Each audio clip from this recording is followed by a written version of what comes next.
Tickle, tickle. Okay.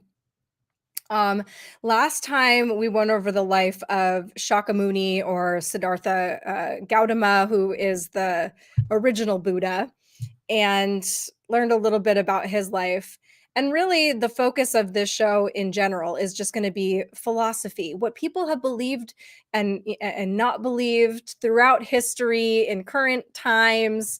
Just, I think it's important for us to kind of understand at least some of the basis of what some people believe, because it's not about changing our beliefs. It's just about having a better understanding of everything. So, that's why I'm going over this first and foremost, because right now it is what I'm focused on the most and happen to know the most about. So I figured this was a good place to start. And tonight we're going to be going over the life of Nichiren Daishonin. So, as I've talked about, obviously Buddhism is one of the oldest religions in the world. Shakyamuni predated the life of Jesus by 500 years at least. And there are many different types of Buddhism because of that. You know, people's beliefs and philosophies tend to kind of go like this, right? They all kind of branch out, and people tend to morph them in their own ways. They'll take what resonates, they'll throw away what doesn't. They'll kind of adhere to what goes on culturally, and so in that way, lots can change, and you end up with all these different kind of flavors of the same thing, you know, just like we see in Christianity. There are many different types of Christianity. I believe there are more types of Buddhism than there are types of Christianity. Actually, I'm not sure about that. So let me look that up. I like doing this kind of stuff. I feel like I know about more types of Buddhism than I know about more types of Christianity. Uh, well, that's not helpful. It's giving me like just some of the bases, some of the big ones for each of them, and doesn't really say. And this makes it look like it's about the same. Anyway, whatever, it doesn't freaking matter. There are lots of different types, and even people that subscribe to the same religion or even go to the same church might not have the exact same understanding or philosophy from the religion. And so philosophies are even looser. You know, people tend to read a book of Plato's and um, take certain things from that and think that it's interesting, and then add it to all other kinds of philosophy that they also think are interesting. So um, I just think it's really important just for the like more of an understanding of each other and where certain ideas come from, and maybe by learning those things, we can kind of bridge some gaps that don't necessarily need these gaping wounds between them, you know? So the life of Nichiren Daishonin. Nichiren Daishonin is he was the kind of the founder of the brand of Buddhism that I grew up with, which is Nichiren Buddhism. And it is a branch of what is it? There's the Theravada Buddhism, and then there's the other one, and it's the other one. Kind of a branch of Zen. There were all these different Buddhist philosophies that were going on at the time of his life, which he was born in 1222. And he he was born in the coastal town of Kominado in the Awa province of Japan, which is now the Chiba prefecture. His childhood name was Zenichi Maro, and he came from a very poor fisherman's family, which is kind of pertinent to the story of his life and the story of where he you know, who he was as a man and what he advocated for, because really this particular brand of Buddhism is the most humanistic overall as far as being inclusive to all living human beings. All human beings are capable of being the Buddha. Now, there are variations of Buddhism where it's like only monks can achieve enlightenment, or only men, or, you know, if you're especially evil. You'll never reach enlightenment. And this one basically says, like, no, if you start doing the right things and you act the right way, you can turn around your karma and you can attain enlightenment, etc. So it's very they always used to they've dogged on Nichiren Buddhism a lot, calling it the religion of the poor and sick, which is such a mean thing to say. But at the same time, those are the people that need it the most. Those are the people that gravitate towards something that's going to give them hope, something that's going to help them change their circumstances, or whatever it is. So yeah, a lot of poor and sick people do gravitate towards Nichiren Buddhism, and it's in order to turn their life around, and it's actually a really beautiful thing. And so we proudly stand beside them, we proudly claim them. But to others, it's like, I guess, something to chastise. But Nichiren himself was one of these poor, sick people, and grew up with he had no status, very different from, obviously, the life of Shakyamuni. Shakyamuni was a prince. He had all the princely things. He had everything a man could desire and more. I think I was telling you guys he had 4 wives, one for every season, and 4 homes, and he never left the palace. And he got away from he decided to renounce that life and to go seek the end of suffering for all people. Here was a man who didn't have any suffering. He didn't even know that suffering really existed. He had never seen an elderly person. He had never seen a sick person. He didn't know about death. So it was very eye-opening to him, and he didn't have to, much like Trump, he did not have to leave the lifestyle that he was living, but he chose to anyway for the people. And so anyway, that's a contrast between the life of Shakyamuni and Nichiren Daishonin. So also Nichiren Daishonin lived much more recently, if you can call it that, 13th century. He was born in 1222, and he entered the priesthood at a young age. So he was everybody was kind of religious then. I think it's always really important to kind of point out how different life was when we talk about these times. Like 1222 was a long ass time ago. And so it's hard for we just think that they're just like us, but they had different technology or a lack thereof, right? But there was a different mindset, and just people were different overall. So anyway, most people were probably religious back then, and it was not uncommon for a young man to enter the priesthood. It was kind of like what you did if you weren't going to be, a merchant, or if you didn't have some kind of occupation already lined up for you. There was a good chance that you would consider joining the priesthood. And he took the name Rishobo Zensho at that time when he entered the priesthood. He studied extensively the various Buddhist temples, or at the various Buddhist temples, including Seichoji and Mount Hai, seeking the true essence of Buddhism. So he was very well versed on many different types of Buddhism, especially of the time. When he got to the Lotus Sutra, which is the pivotal Mahayana, that's the word that I was looking for. I don't know why I can never think of that word. So for me, it's words with a lot of vowels. When a word has a lot of vowels or starts with a vowel, I have a lot harder time with it. What is that? I don't know. So the Lotus Sutra, as I was stating before, is a pivotal Mahayana Buddhist scripture that emphasizes the potential for all beings to attain Buddhahood. Nichiren believed it contained the ultimate truth of Buddhism. On April 28th, 1253, Nichiren proclaimed Nam-myoho Renge Kyo as the core practice for attaining enlightenment in this lifetime, marking the establishment of his teachings. This practice, he asserted, encapsulates the essence of the Lotus Sutra, and it established a new form of Buddhist practice that was accessible to all people, regardless of their social status, education, or background. And at this time, he took the name Nichiren, meaning sun lotus.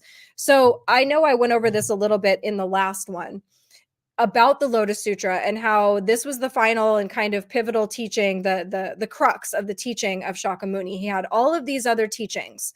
And then when he got to the Lotus Sutra, he basically explained that a lot of these previous teachings, he was just trying to get people's consciousness ready for some of the more advanced ideas that he had to tell them about. Remember, when he attained enlightenment, there was a question in him at first of whether or not he was actually going to attempt to teach this, because it was impossible to it was almost impossible to understand, let alone try to relate it to other people who weren't even close.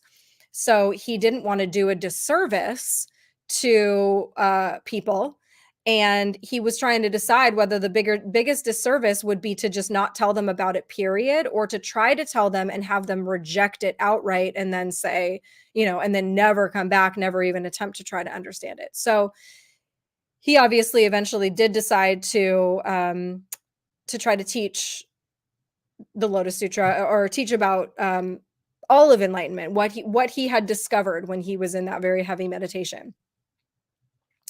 And the ultimate teaching contained a lot, one of which, like I said, was that women that women were equally as worthy of becoming a Buddha as a man. That in 500 century BC, Nepal, India, whatever that area of the world, probably all of the world would not, well, for the most part, would not have been very receptive to that idea. It would have been a very weird thing for them. So he kind of had to work his way up to that kind of information, for example.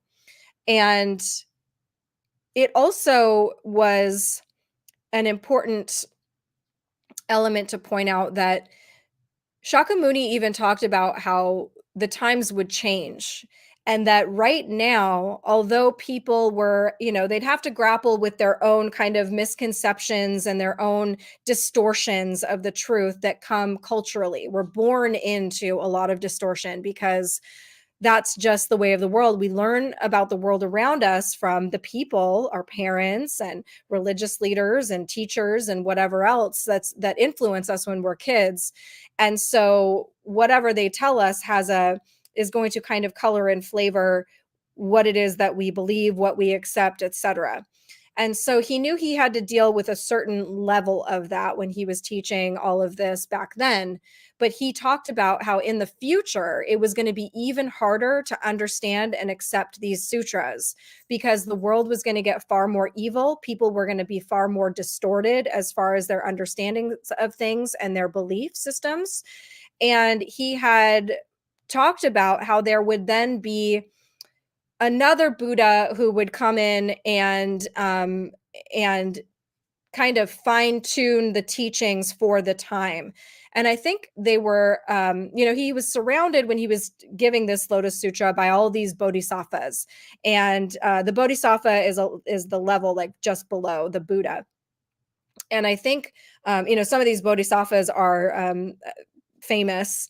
And Maitreya is probably the most famous of all of the bodhisattvas. And I think it was prophesied that it would be Maitreya that would come back. And so, of course, there are beliefs that that Nichiren Daishonin was the incarnation of Maitreya and whatever.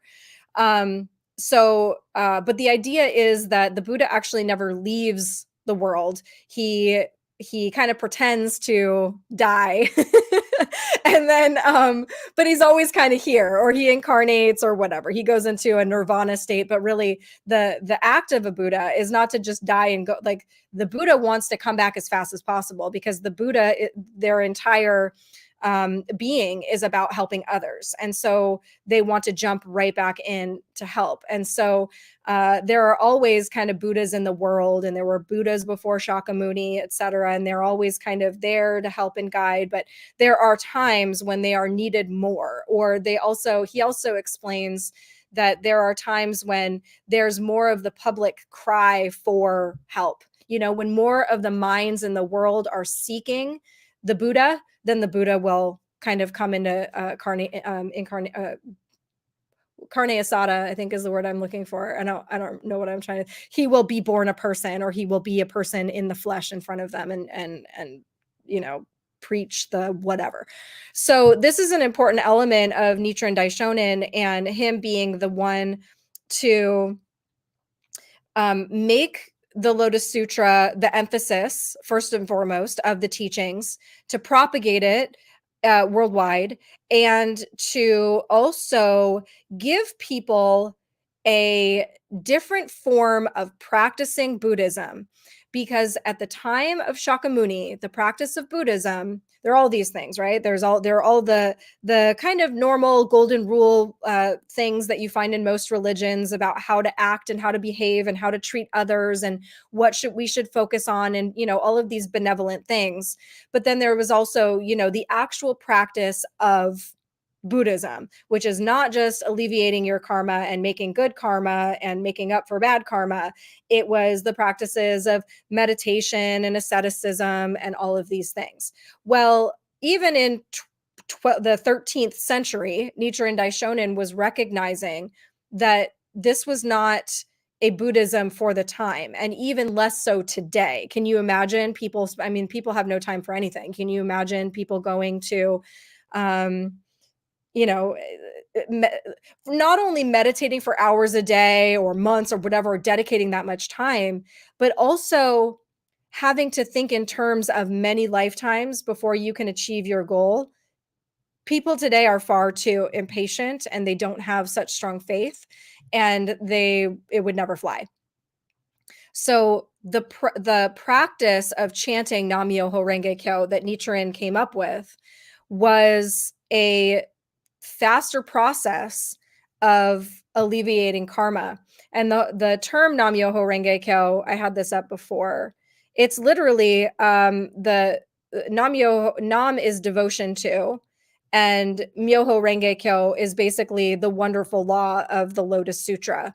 Myoho means wonderful, wonderful law. Renge is lotus or cause and effect, and Kyo is sutra or teaching. And then sticking Nam on the front of that is basically devotion to.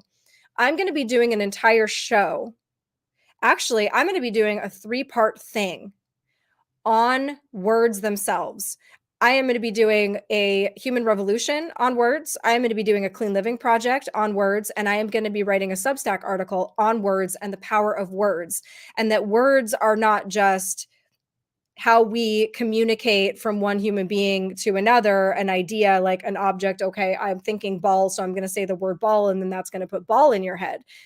It's about the fact that words, especially certain words, have certain things built into them, certain powers, certain powers is a good word for that. We know about the studies, words like love and hate, and what they'll do to water, what they'll do to plants, what they'll do to animals. It's very much the same with us. And even though it's imperceivable to us, these words still hold a lot of power. And words are incredibly fascinating when you start looking at it like that. And when we start realizing how powerful our words actually are, and how we've been trained to almost bewitch ourselves and curse ourselves with some of the things that we say, and how we talk to ourselves and how we talk to others, and the damage that we do. Spell casting. Thank you very much, Mark. Yeah, spell casting. We are literally casting spells with our words. That is not, I mean, there's a certain level of scientific backing to that, right? So it's not just like witchcraft woo-woo bullshit that comes from your mom's horny witch novels. Sorry, mom. It's there is an element of truth to it.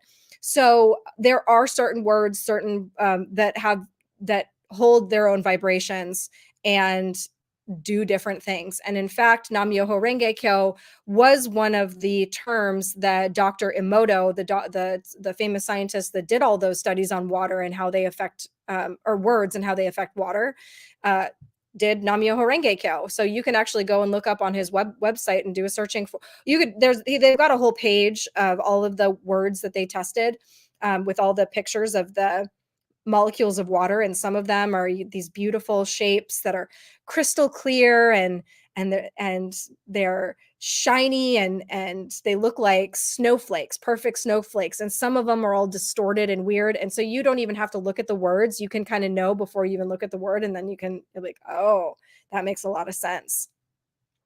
So it's not so much about the meaning of the term or that you are, you know, that you're saying these words that mean these certain things. It's more of the emphasis of the power that they hold, and so that's what the belief is. Um, let's see.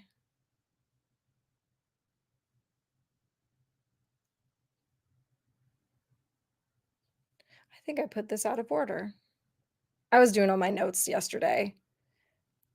But anyway, so okay, he was he became this teacher, Nichiren Daishonin. He became this teacher. He started to build up a following, and really was um, a very good example of what he was preaching as far as righteousness. And I have 6 books of quotes of his, and every day I read from all 6 of them. And he has incredible quotes. So even just looking at him as a philosophical mind from history is worthwhile, even if you don't believe in any of the Buddhism, you don't believe in the Nam-myoho Renge Kyo mumbo jumbo, it doesn't matter the way that he lived his life, what he believed, and how he thought we should treat others, and what it does for our lives when we put the focus on ourselves instead of waiting for someone to come save us.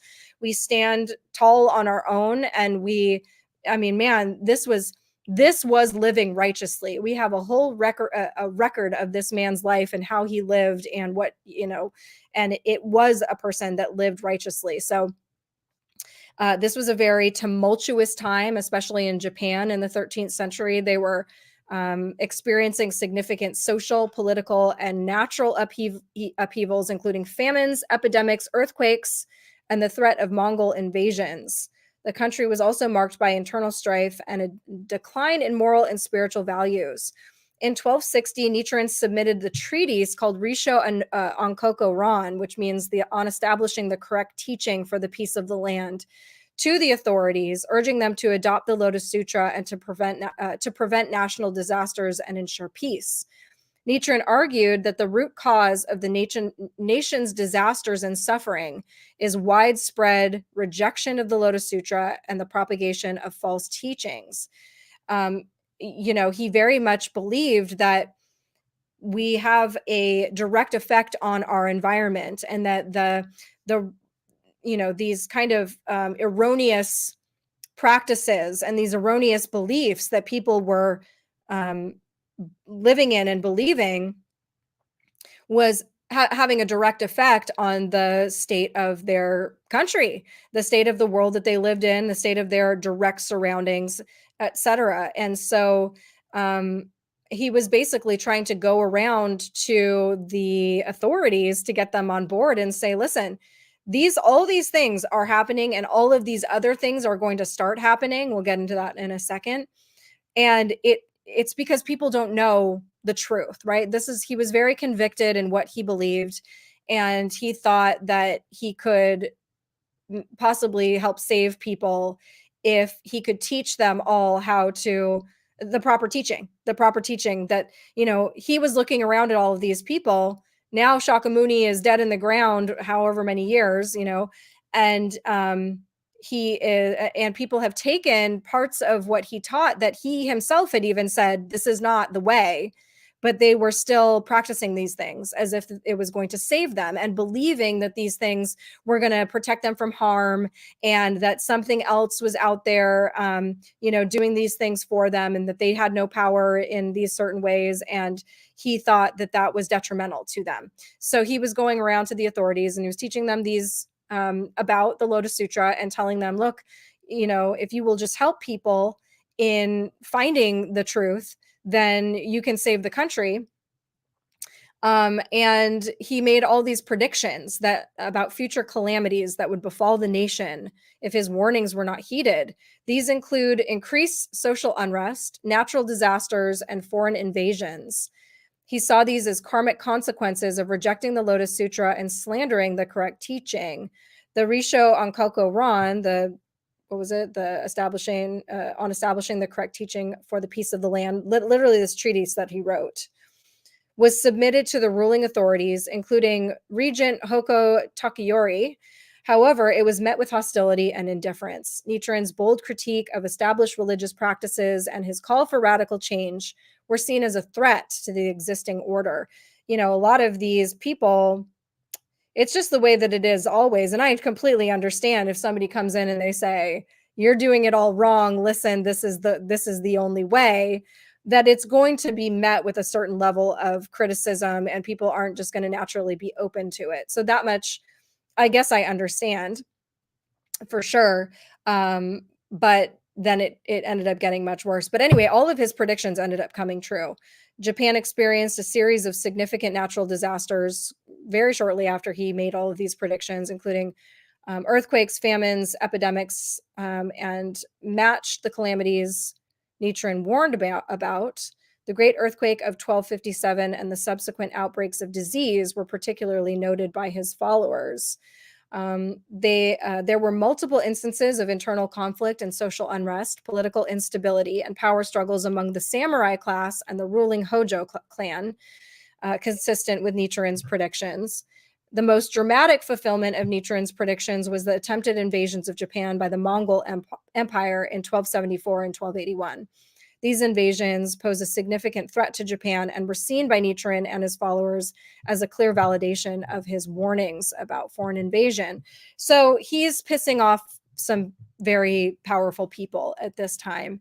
And at the same time, building a very large following of all kinds of people, because this Buddhism embraced all kinds of people. And he was starting to get very highly persecuted. So he faced several persecutions, severe ones, for his outspoken criticism of the established Buddhist schools and the government. This included the Matsubugaya Yatsu persecution in 1260. That was, he was kind of hunted down by a bunch of men with weapons and some priests, and they, I think, beat him up. And was that the one where and then they exiled him to the Izu exile, 1261 to 1263. He was exiled to whatever Izu was. I think it was a peninsula, whatever. And then there was the I need to learn these words. Kamatsubara persecution.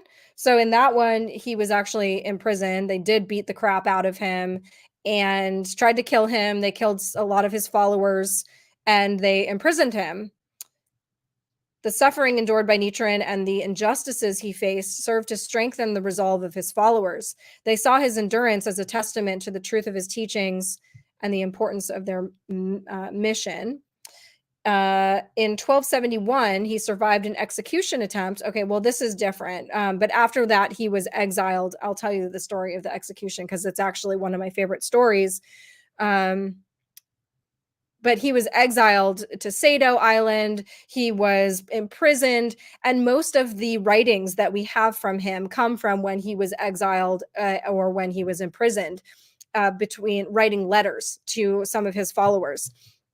There are even stories about men who came in to kill him, and he sat there and preached to them instead and converted them. And then they became his followers. And some of these letters, we have some of these letters between these men, and you can see how much they trusted him and believed him. I mean, these were men that came to kill him.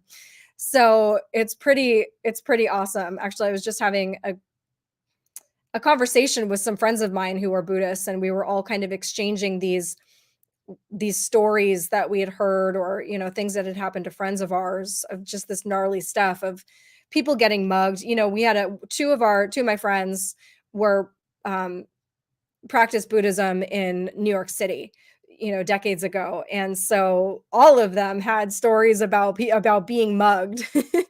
And they would, they're sitting there at gunpoint and saying, well, I don't have any money on me, but can I tell you about Nichiren Buddhism? And which is a very bold move, but it worked out for all of them. One of my friends was telling me about She had just finished chanting and she was laying down on her couch. It was dark in her apartment, and I guess it was a summer night, and her window was open, and a man had climbed in through her fire escape in through her window. And she said, and he went and he stood right next to her Gohanzen, which is the scroll thing, but it was really, really dark in there. And she said she just had this instinct. She got up and she grabbed him by the arm, and she walked him, like holding him like this, and walked him to the front door, pushed him out, and shut the door. And she's like sitting there afterwards thinking to herself, what did I just do? Like, why was that my instinct of all things? She just had this instinct to be like, nope, and escort him out of the room. Anyway, so he had one of these experiences.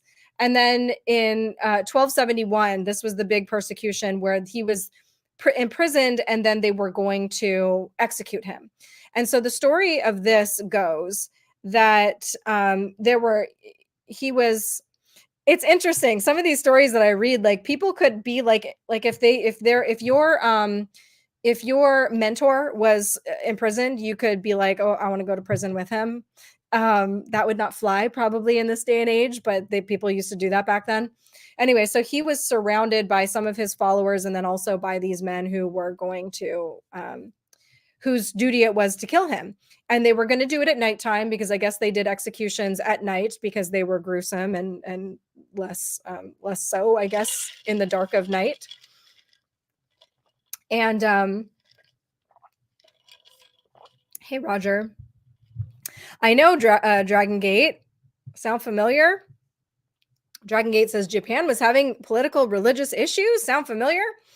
So anyway, they are walking him out, and the letters leading up to his execution are all very positive. He was like ready to go. He said, I am,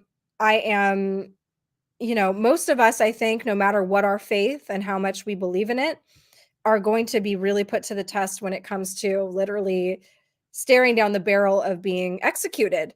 And he never wavered. In a lot of ways, this reminds me of Socrates. Same thing with him when he was sentenced to death and he had to drink, what was it? He had to drink hemlock, I think. He went out like a boss. He was not afraid. He, all of his disciples were surrounding him and crying and begging him to try to flee. And he said, no, that's not right. It's not the right thing to do. And he didn't shed a tear for himself. He didn't get scared. He was just like, in fact, they had said to him, or they had said to one of his disciples when he was going in, make sure to tell him not to talk so much, because it will if he raises his blood pressure, the hemlock won't work as well. And then he'll have to drink several doses of it. And he said, tell them to prepare more. And his disciple said, I had a feeling you'd say that. So I'm like, what a badass. Anyway, very similar to the story of Nichiren and the way that he was going out. He was not worried about it. He was trying to uplift the other people that were worried for him and telling them not to worry, that, everything happens as it should, and that you should just keep going, that you can never be defeated, and even death is not defeat. And as he's walking out to the beach where he's supposed to be executed, they came across this statue of a deity that in Buddhism symbolizes protection. And he stopped at the statue and he gave it some praise, and he said, thank you for the protection that you've given me up until this point. So he was grateful for how long he had, gotten away with living after being persecuted for as long as he had. And, he came out willingly to the beach, and his head was literally on the chopping block, men with swords all around him. And they lifted the sword, and the story goes historically that not two things happened simultaneously. A giant storm rolled in from one side, and at the same time, a huge comet lit up the sky on the other side. And so at that time, people didn't understand comets. They didn't know what it was, and it freaked the crap out of the guys that were supposed to execute him.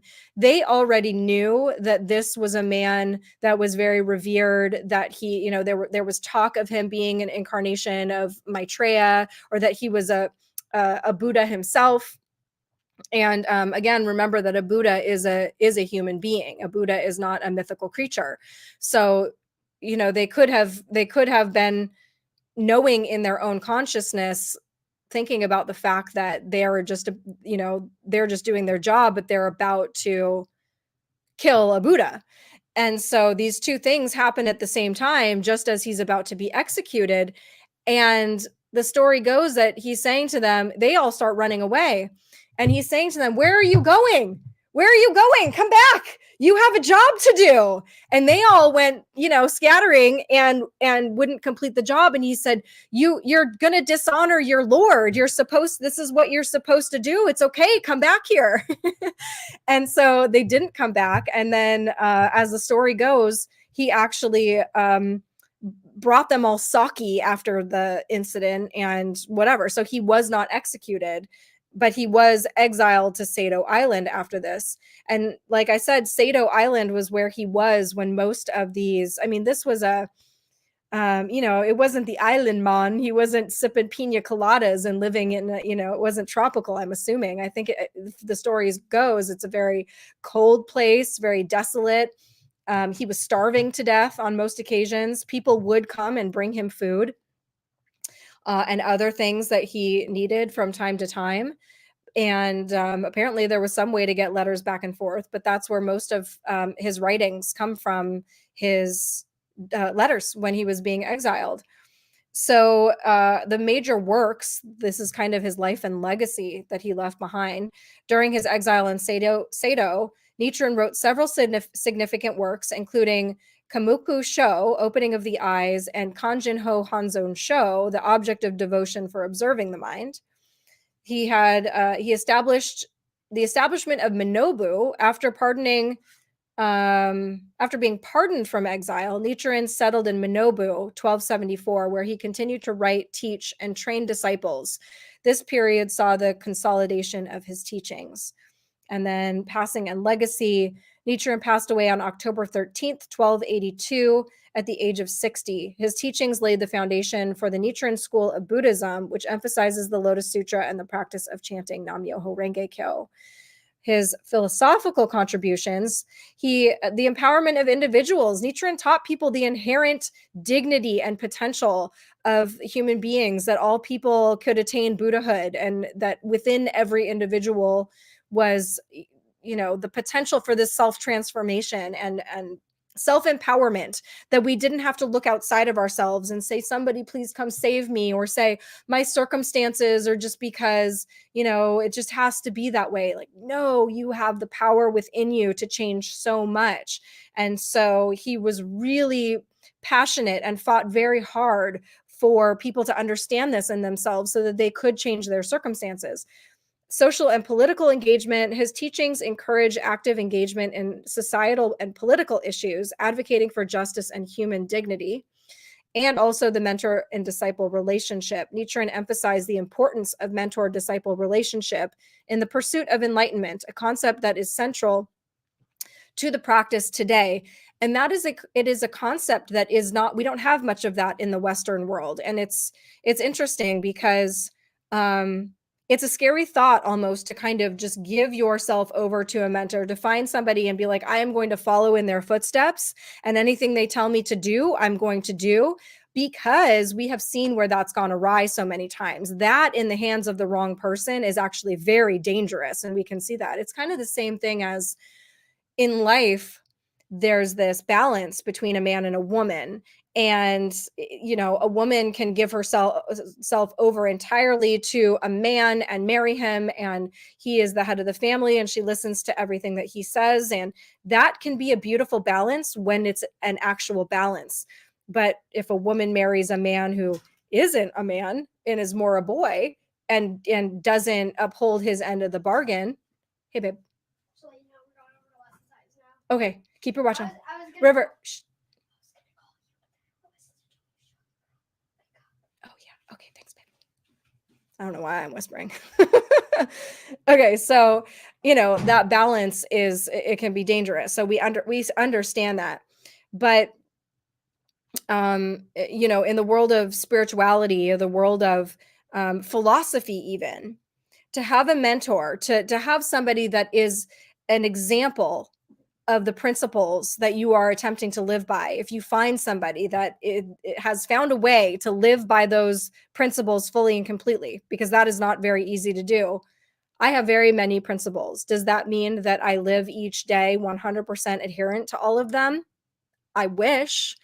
I'm okay, but I'm not doing anything great when it comes to philosophy or doing anything, super cool in my life that makes me one of those standout people.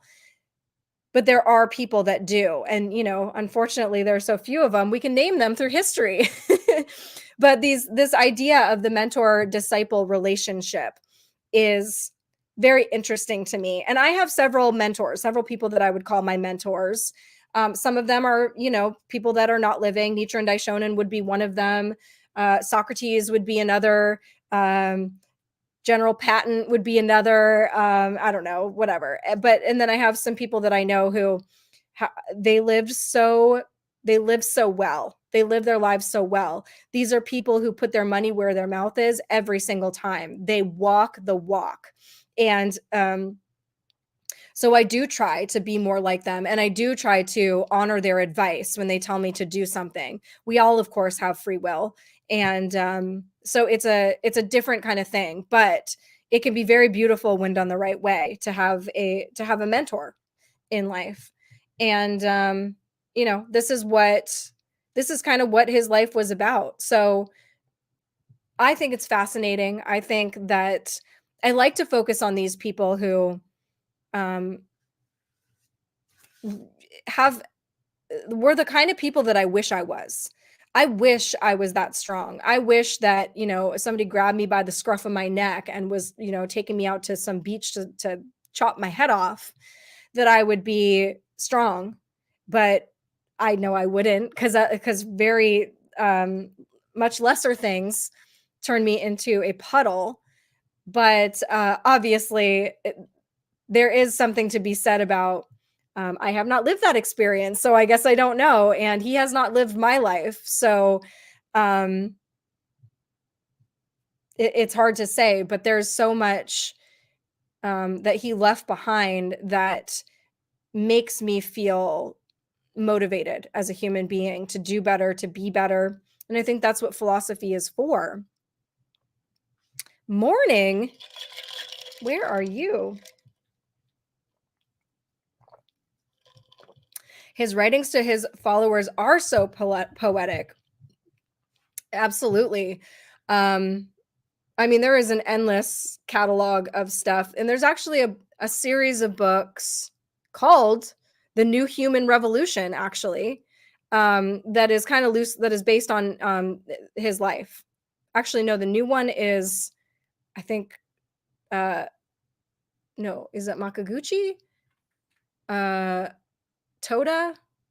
That's the new one. The old one. Anyway, you can find stories about his life. But the best way, I think, to learn about him, other than these stories that I already told you, which is what they'll outline in further detail, are really to read his writings. And I think I have. Oh, no, not that. You should see like the piles of books around my house. Oh, I think it's out. I just bought a whole new book of his writings. Anyway, I was going to show it to you guys, but I'll show it to you next time. Yeah, I don't know. I hope that was interesting. So that is why we have what's called Nichiren Buddhism, which is different from other Buddhisms because of the emphasis on the Lotus Sutra. Now, there were other schools of thought that already existed before the life of Nichiren Daishonin that were focusing on the Lotus Sutra as the ultimate teaching. Tiantai, I know Milo or whatever, were also scholars of the Lotus Sutra and already kind of preaching that it was the highest of the Buddha's teachings.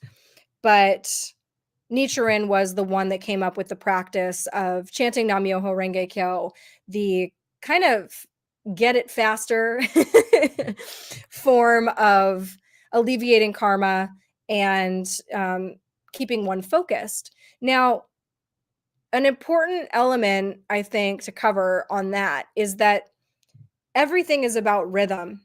And when you're chanting, you're not praying to a higher power to bestow you with gifts. You are not practicing a form of asceticism where you force your ass to sit there even though you don't want to be there, and it's somehow alleviating karma because it's not what you want to do. It is about putting yourself in the rhythm of the universe. The entire thing about the Lotus Sutra, Nam-myoho Renge Kyo, and Buddhism in total is that there is an invisible force that runs through the universe that is governs all things, and that everything has a dependent origination. Everything is dependent upon each other. Everything is connected to each other, and that we have a connection to all things, and to understand that is part of being enlightened. So vibration is a big one in Buddhism. And so this is a practice that one does to kind of keep themselves in the pulse of what is natural for the universe. So, the universe does have its own natural pulse. When we are in sync with that, we are more powerful, we are more potent in our desires and wishes, and making them come true. We act as better people, we feel better.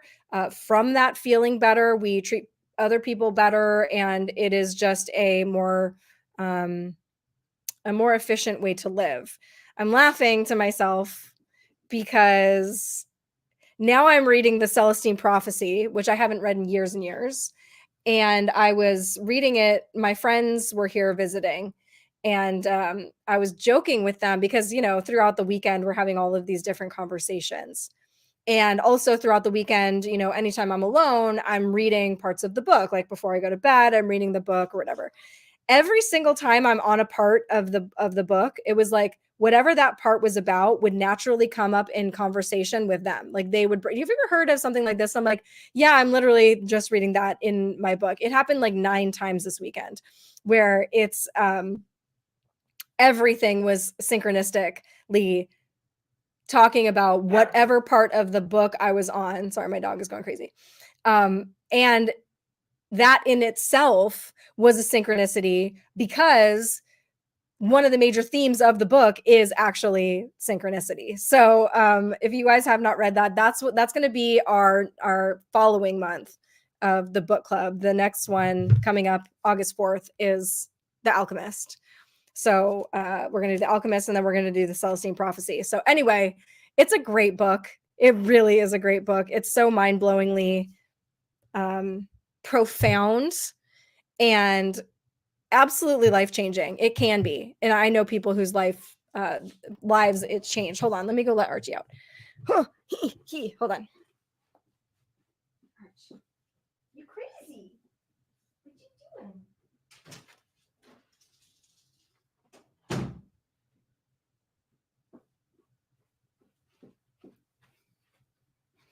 All right. Sorry. Yes, I know. It was perfect. Becky, have you read that book? I feel like you probably have.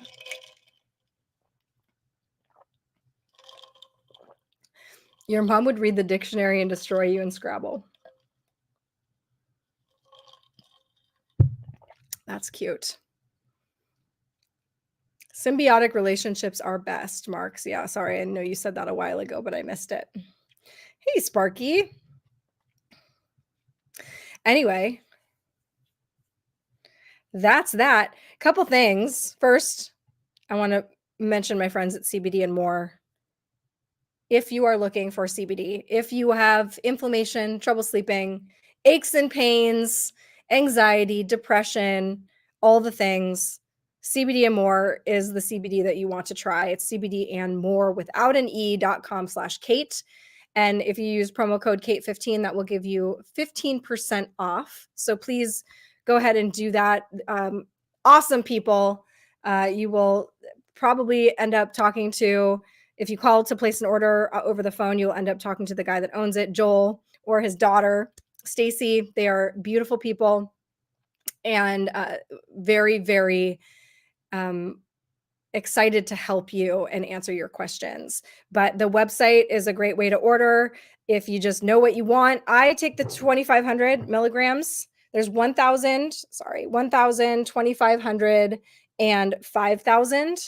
And I take it to help me sleep better. And I take it for, I take it for antidepressant and anti-anxiety, but I also know that it's really good for inflammation, and inflammation is the key to everything. Inflammation is why we have infertility. It's why we have cancer. It's why we have all kinds of stuff. So probably if you're listening to this right now, you are probably inflamed.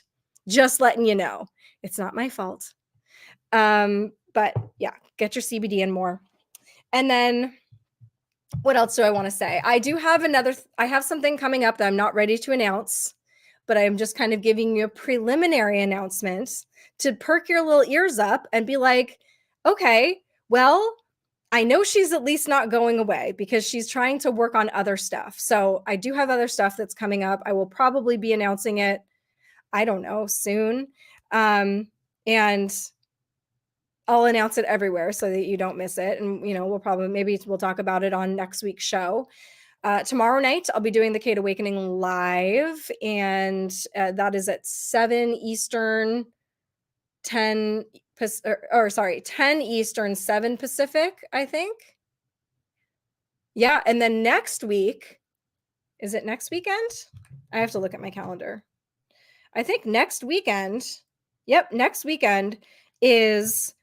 we'll have Human Revolution at this same time slot right here. And then as soon as it's over, we will go right into book club and we'll be discussing The Alchemist. So that's exciting. All right, let me see something. Okay, cool. That's good. Let me say goodbye to our friends on YouTube right now. Oh, if you are watching on YouTube, please hit subscribe.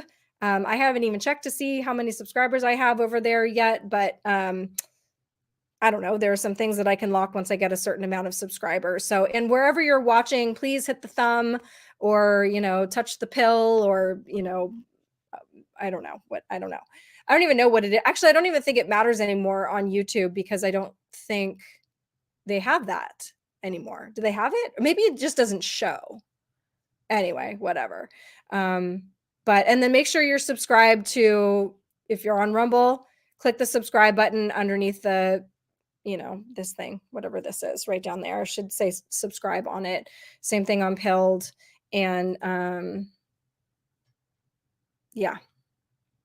Oh, I didn't even show, I made this for you guys. I didn't even show you. This is what Shakyamuni looked like. He's a handsome little devil. The bald head and some great eyebrows. He's not walking on water. Don't worry, guys. He's standing on a rock. But yeah, there's other artwork of him, but it all shows him kind of, bald like that. Anyway, you guys, love you. Thank you for being here. I will see you hopefully tomorrow night. And then if not, next week. Goodbye.